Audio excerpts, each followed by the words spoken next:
Presiden RI Joko Widodo kembali menyampaikan pidato kenegaraan dalam rangka HUT Hari Kemerdekaan ke-77 di depan MPR, DPR, dan DPD RI. Pidato kenegaraan yang disampaikan sehari sebelum Hari Kemerdekaan. Peserta rapat paripurna menyaksikan sidang tahunan MPR RI dan sidang bersama DPR RI dan DPD RI lewat siaran langsung ditayangkan secara streaming melalui layar besar di ruang rapat utama paripurna. Diikuti dan disaksikan oleh DPRD Provinsi Sumatera Barat bersama pemerintah provinsi melalui streaming di ruang rapat utama DPRD Sumatera Barat. Hadir pada kesempatan tersebut Ketua DPRD Sumbar Supardi, Gubernur Sumbar Mahyildi dan seluruh anggota DPRD Provinsi Sumbar, Forkopimda dan serta organisasi perangkat daerah lingkungan Provinsi Sumatera Barat.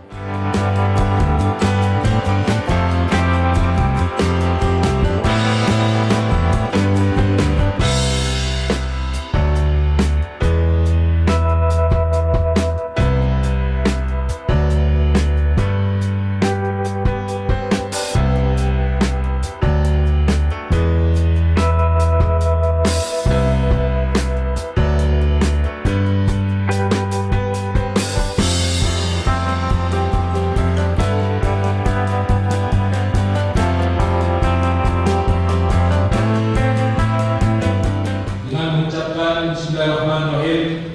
Rapat paripurna DPRD Provinsi Sumatera Barat dengan acara mendengarkan pidato Presiden Republik Indonesia pada sidang tahunan MPR RI dan sidang bersama DPR RI dan DPD RI tahun 2022.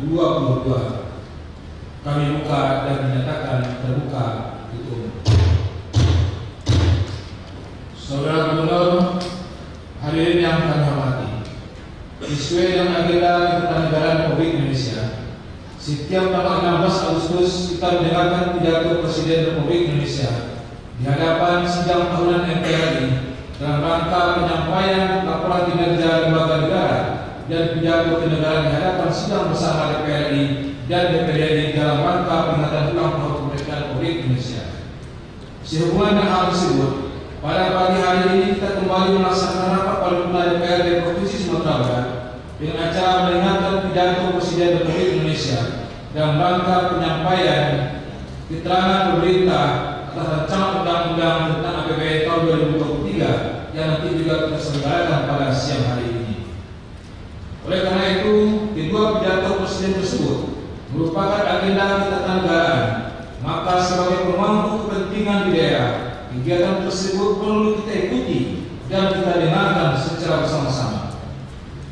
Saudara Gubernur, hadirin yang kami hormati, dalam rangka akuntabilitas dan transparansi penyelenggaraan tugas dan kewenangan lembaga negara, maka setiap lembaga negara wajib menyampaikan laporan atas kinerja di hadapan sidang tahunan MPR RI. Masyarakat sebagai pemberi mandat perlu mengetahui sampai sejauh mana lembaga-lembaga negara telah melaksanakan tugas dan kewenangannya untuk mencapai tujuan dan sasaran yang telah ditetapkan oleh masing-masing lembaga negara, dan sampai sejauh mana pula tugas dan kewenangan tersebut telah memberikan mandat bagi kepentingan masyarakat kita. Pada setiap tanggal 17 Agustus kita memperingati ulang tahun Republik Indonesia dalam suasana meriah dan penuh dengan sukacita. Kegiatan peringatan ulang tahun kemerdekaan tersebut jangan hanya merupakan agenda seremoni negara saja, akan tetapi hendaknya merupakan implementasi wujud syukur kita kepada Allah Subhanahu wa Ta'ala atas nikmat kemerdekaan yang telah diberikan kepada bangsa dan masyarakat Indonesia.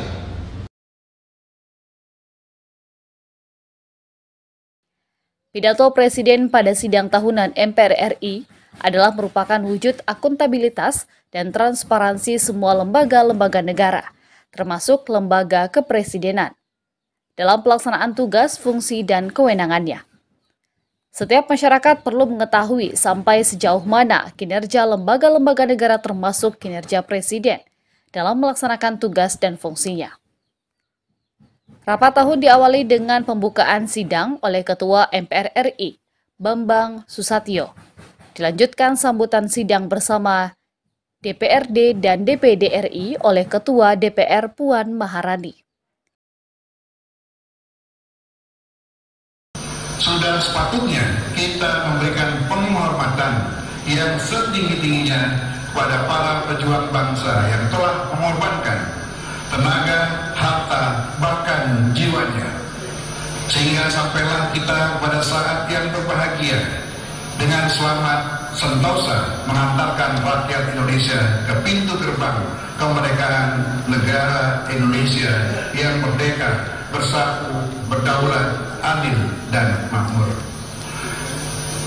Melalui sidang ini dan melalui mimbar ini, kami atas nama pimpinan dan anggota MPR, DPR, dan DPD mengucapkan Dirgahayu ke-77 Republik Indonesia. Merdeka! Merdeka!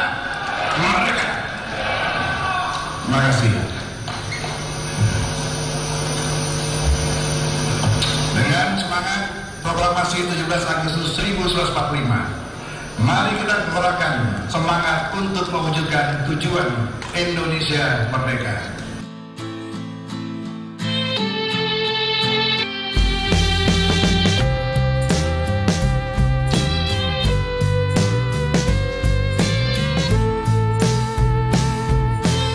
Alhamdulillah, berkat kerja bersama kita semua, gotong royong, pandemi COVID-19 dapat ditangani dengan baik.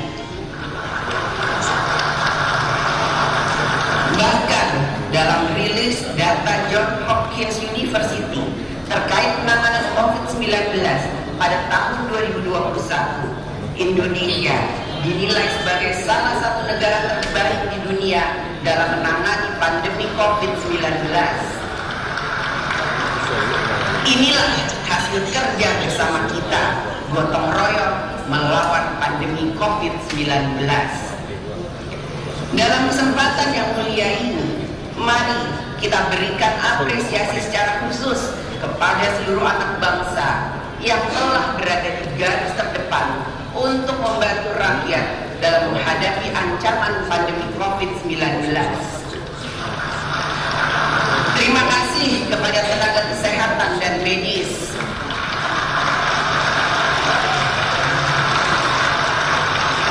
terima kasih kepada TNI, terima kasih kepada Polri, terima kasih Satgas COVID-19 di pusat dan daerah, serta terima kasih kepada para relawan kemanusiaan.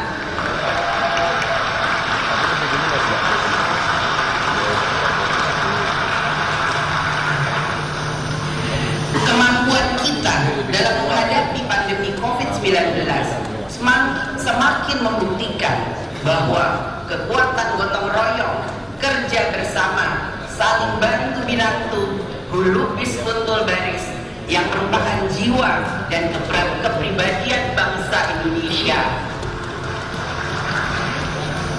Pancasila merupakan kekuatan nasional kita yang paling utama dalam menjaga kehidupan dan penghidupan bermasyarakat, berbangsa, dan bernegara kita.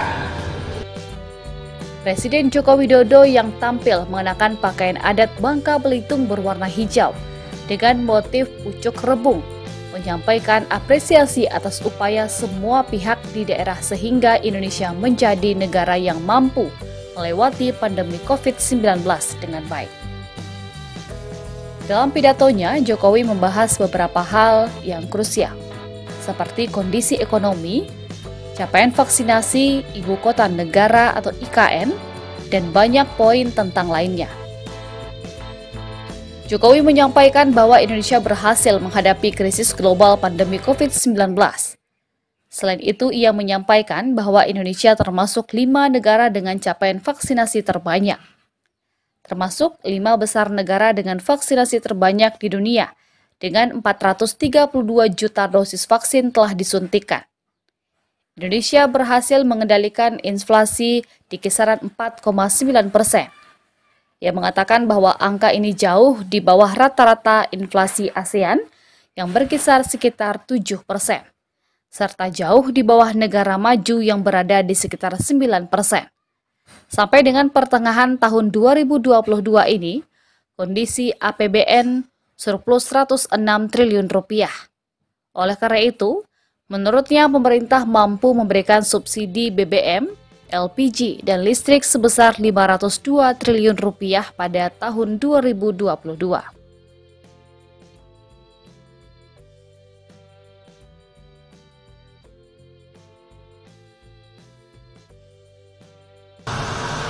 Tantangan yang kita hadapi saat ini sangat berat, sangat sulit, tidak mudah.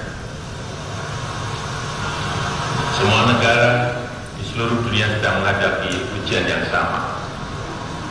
Krisis kesehatan pandemi COVID-19 belum sepenuhnya pulih. Perekonomian dunia juga belum sepenuhnya bangkit. Tiba-tiba meletus perang di Ukraina, sehingga krisis pangan, krisis energi, dan krisis keuangan tidak terhindarkan lagi. Kita tahu 107 negara terdampak krisis dan sebagian diantaranya diperkirakan akan jatuh bangkrut. Diperkirakan 553 juta jiwa terancam kemiskinan ekstrim dan 345 jiwa terancam kekurangan pangan akut dan kelaparan. Ujian ini tidak mudah bagi dunia dan juga tidak mudah bagi Indonesia. Semua ini harus kita hadapi dengan kehati-hatian, dengan kewaspadaan. Namun di tengah tantangan yang berat, kita patut bersyukur Indonesia termasuk negara yang mampu menghadapi krisis global ini. Negara kita Indonesia termasuk negara yang berhasil mengendalikan pandemi COVID-19, termasuk 5 besar negara dengan vaksinasi terbanyak di dunia, yaitu 432 juta dosis vaksin yang telah kita suntikan. Inflasi juga berhasil dikendalikan di kisaran 4,9%. Angka ini jauh di bawah rata-rata inflasi ASEAN yang berada di sekitar 7%. Dan jauh di bawah inflasi negara-negara maju yang berada di sekitar 9%. Bahkan sampai pertengahan tahun 2022 ini, APBN juga surplus 106 triliun rupiah. Oleh karena itu, pemerintah mampu memberikan subsidi BBM, subsidi LPG, dan subsidi listrik sebesar 502 triliun di tahun 2022 ini, agar harga BBM di masyarakat tidak melambung tinggi. Selain itu, ekonomi berhasil tumbuh positif di angka 5,44% pada kuartal kedua tahun 2022 ini. Neraca perdagangan juga surplus selama 27 bulan berturut-turut. Dan di semester 1 tahun 2022 ini surplusnya sekitar 364 triliun rupiah. Capaian tersebut patut kita syukuri. Fundamental ekonomi Indonesia tetap sangat baik di tengah ekonomi dunia yang sedang bergolak. Di satu sisi, kita memang harus tetap waspada dan harus tetap hati-hati. Namun, di sisi lain, agenda besar bangsa harus terus kita lanjutkan untuk meraih Indonesia maju.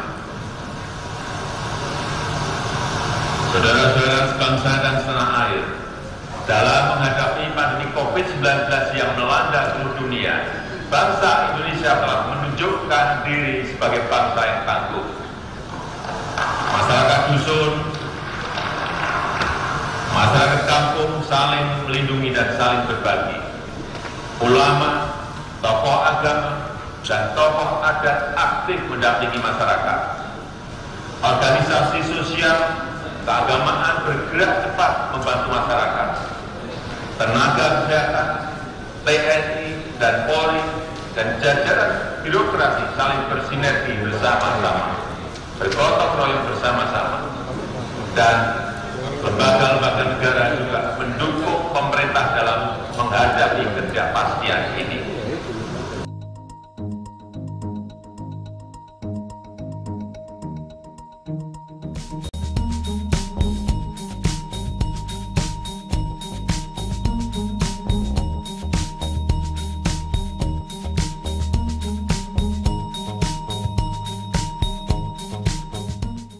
Ekonomi Indonesia tumbuh positif di 5,44% pada kuartal kedua tahun 2022.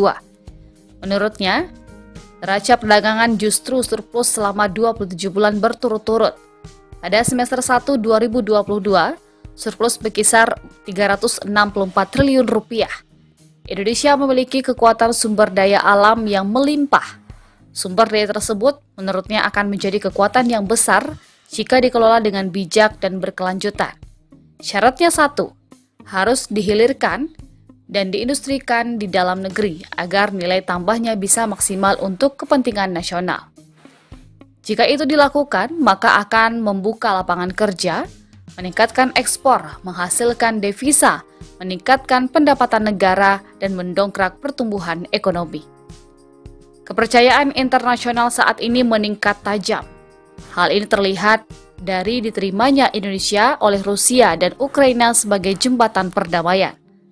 Selain itu, Indonesia juga dipercaya PBB sebagai champion dari Global Crisis Response Group untuk penanganan krisis global. Presiden G20 pada tahun 2022 serta tahun depan menjadi ketua ASEAN. Artinya, kita berada di puncak kepemimpinan global, memperoleh kesempatan besar untuk membangun kerjasama internasional. Ekonomi tumbuh merata berkat hilirisasi dan manufaktur di dalam negeri yang tumbuh pesat. Dengan pertumbuhan investasi meningkat tajam sebanyak 52%, diantaranya berada di luar Jawa. Artinya ekonomi kita bukan hanya tumbuh pesat tetapi juga tumbuh merata menuju pembangunan yang Indonesia-sentris. Hilirisasi dan industrialisasi SDA harus terus dilakukan, seperti nikel yang berhasil meningkatkan ekspor besi baja 18 kali lipat. Di mana pada akhir 2022 diharapkan bisa mencapai 440 triliun rupiah hanya dari nikel saja. Menurutnya, pemerintah juga akan mendorong hilirisasi bauksit, tembaga, dan timah.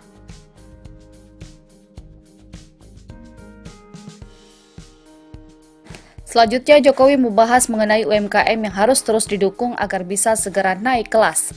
Selain itu, berbagai bantuan pendanaan murah juga terus dilanjutkan. Kewajiban APBN, APBD, dan BUMN untuk membeli produk dalam negeri juga terus didisiplinkan. Jokowi berpesan agar pembangunan ibu kota Nusantara dijaga keberlanjutannya. Ia menekankan bahwa IKN bukan hanya untuk ASN, namun juga inovator dan wirausahawan. Selain itu, bukan hanya berisi kantor pemerintah, namun menurutnya juga motor penggerak bagi ekonomi baru. Kawasan inti pusat pemerintahan memang dibangun oleh APBN, tetapi selebihnya 80% investasi swasta diundang untuk berpartisipasi. Jokowi menyampaikan tahapan pemilu sedang dipersiapkan oleh Komisi Pemilihan Umum atau KPU sehingga harus didukung sepenuhnya. Ia mengingatkan agar jangan ada lagi politisasi agama dan polarisasi sosial. Jokowi berpesan, demokrasi harus semakin dewasa dan konsolidasi nasional diperkuat. Dalam pidato tersebut, Jokowi mengatakan dirinya menghargai upaya MPR mendorong pengamalan Pancasila. Menurutnya, ia juga menghargai upaya MPR untuk mengkaji substansi dan bentuk hukum pokok-pokok haluan negara, serta menggagas kerjasama internasional dalam mengatasi permasalahan global. Dari pidato Presiden tadi, maka tantangannya adalah krisis kesehatan, perekonomian yang belum bangkit, dan perang Rusia-Ukraina yang mengganggu sektor ekonomi, energi, pangan, dan keuangan secara global. Meski begitu, Indonesia masih memiliki kekuatan, di antaranya nilai kebersamaan, memiliki sumber daya alam melimpah, bonus demografi, dan kepercayaan internasional. Gubernur Sumatera Barat Mahyaldi menyebut pidato yang disampaikan Presiden merupakan sebuah spirit optimisme sebagai anak bangsa.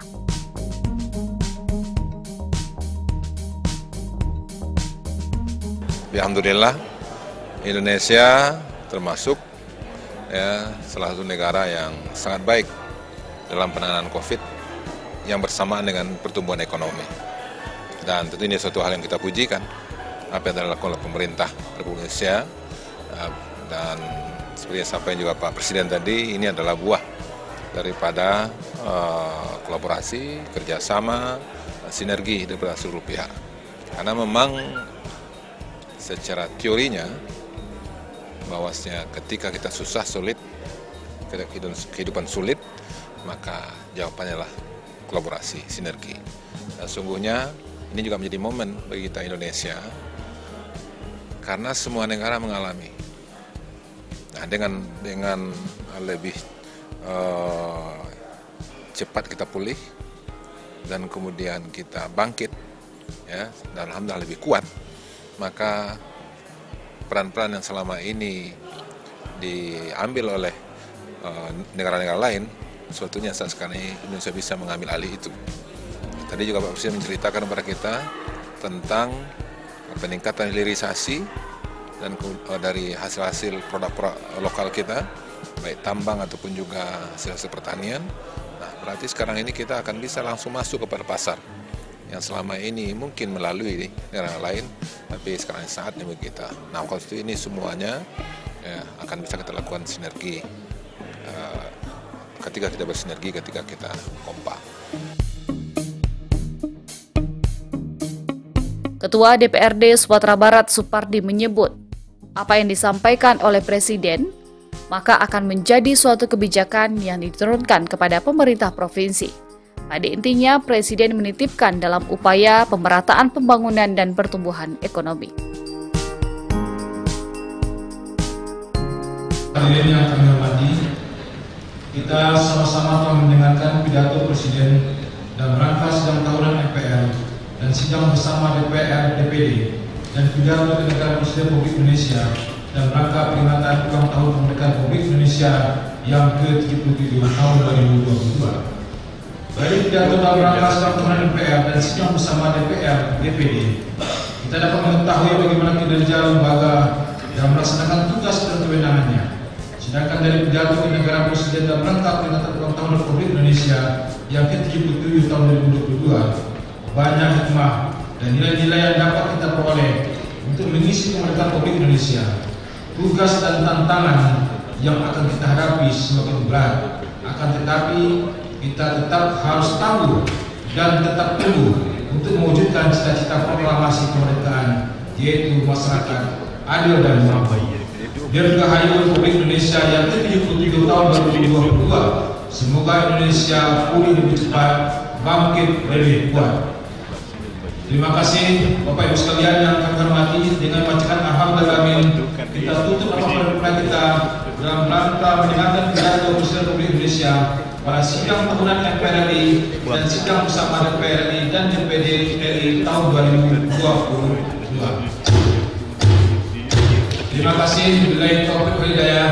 Assalamualaikum warahmatullahi wabarakatuh. Ya, tentunya pidato Presiden Republik Indonesia tadi itu merupakan pidato secara ketatanegaraan wajib untuk kita ikuti secara bersama-sama, dan apa yang disampaikan oleh beliau itu merupakan kebijakan yang harus kita turunkan di dalam kebijakan pemerintah provinsi sampai nanti kota kabupaten. Dan pidato tersebut juga disaksikan oleh seluruh publik, ya, termasuk juga pejabat daerah Forkopimda yang ada di provinsi, kota, dan kabupaten. Sehingga nanti bisa kita simpulkan dari pidato tersebut, Presiden menitik beratkan terhadap pemerataan pembangunan, dan itu juga merupakan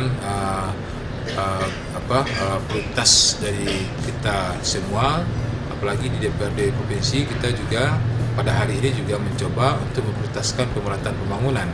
Kemarin kita juga habis selesai membahas kebijakan KUA PPAS tahun 2023. Salah satu item yang kita titik beratkan itu sesuai dengan pidato Bapak Presiden tadi, ya, pemerataan pembangunan yang berkeadilan. Jadi tidak ada istilahnya di satu sisi mendapat fasilitas yang cukup berlebih, di sisi lain ada daerah yang tidak mendapat fasilitas sama sekali, baik itu dalam bentuk APBD provinsi maupun APBN. Mari bersatu padu untuk Indonesia maju, pulih lebih cepat, bangkit lebih kuat.